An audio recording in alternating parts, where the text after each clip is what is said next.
اگلا اعتراض یہ ہے کہ اعلیٰ حضرت عظیم البرکت نے دیوبندیوں کو صرف کافر ہی بنایا ہے۔ اعلیٰ حضرت امام اہل سنت نے تکفیر کے مسئلے میں بڑا ہی احتیاط فرمایا ہے۔ ایسے ہی کسی کو آپ نے کافر نہیں کہا، بلکہ جن کے عقائد، جن کے نظریات سامنے آئے اور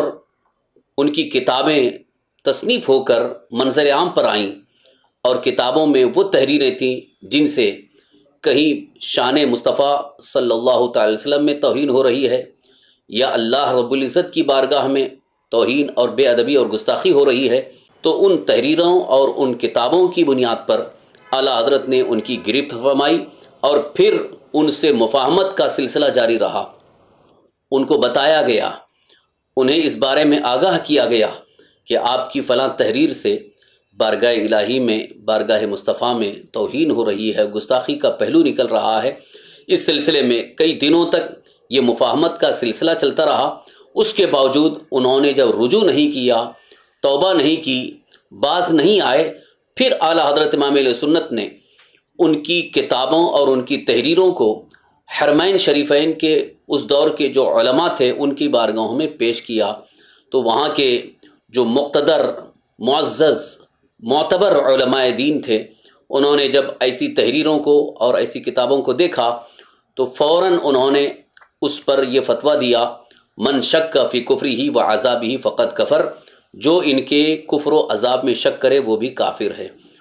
تو دیوبندی، وہابی، بدعقیدہ جن پر کفر کا فتویٰ دیا گیا ہے،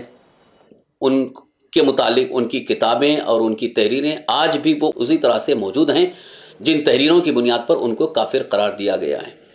اب اگر کوئی یہی سوال کرتا ہے کہ آپ نے سب کو کافر ہی کہا ہے، تو آپ ہمیں یہ بتا دیجئے کہ اعلیٰ حضرت امام اہل سنت کی کسی کتاب، کسی تحریر میں کہ ان 5 لوگوں کے متعلق جو صراحتاً آپ نے کفر کا فتویٰ شائع کیا، اس کے علاوہ اور کسی کے متعلق آپ نے تکفیر کا قول کیا ہو، کفر کا فتویٰ دیا ہو، کہیں اس بات کا ذکر نہیں ملتا ہے۔ بلکہ عالم یہ ہے کہ امام الوہابیہ اسماعیل دہلوی، جس کی کتاب تقویۃ الایمان سے ہندوستان کی سرزمین پر وہابیت کی بنیاد پڑی، اس کی کتاب سے 70 وجوہ سے آپ نے کفر ثابت فرمایا، لیکن اسماعیل دہلوی کو آپ نے کافر نہیں کہا، اس پر کفر کا فتویٰ نہیں دیا۔ آخر وجہ کیا ہے؟ اس سلسلے میں اعلیٰ حضرت امام اہل سنت کی جانب سے یہ جواب بھی دیا گیا ہے کہ اسماعیل دہلوی کے حوالے سے کچھ باتیں یہ مشہور ہو چکی تھیں کہ آخر عمر میں اس نے توبہ کر لیا ہے، رجوع کر لیا ہے، تو آپ نے یہ احتیاط فرمایا کہ اگر اس کی طرف سے توبہ اور رجوع ہے اور یہ مشہور ہو چکا ہے تو اب ایسی صورت میں اسے کافر کہنا، یہ کفر ہماری طرف لوٹ جاتا ہے۔ یہاں پر یہ بات ذہن میں رہے کہ حدیث مبارکہ ہے، اللہ کے حبیب سرور کائنات صلی اللہ تعالی وسلم نے ارشاد فرمایا، اگر کوئی کسی مسلمان کو کافر کہتا ہے تو وہ کفر اسی کی طرف پلٹ آتا ہے، یعنی وہ خود کافر ہو جاتا ہے۔ لہذا حدیث مصطفیٰ صلی اللہ تعالی وسلم کی روشنی میں کسی مسلمان کو کافر نہیں کہا جا سکتا۔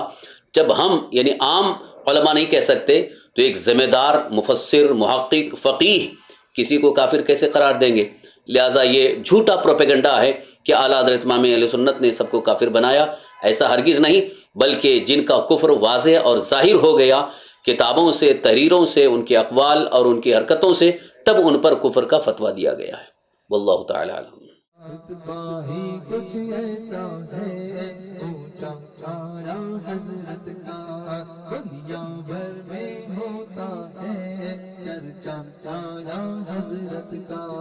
دنیا بھر میں ہوتا ہے چرچا اعلیٰ حضرت کا۔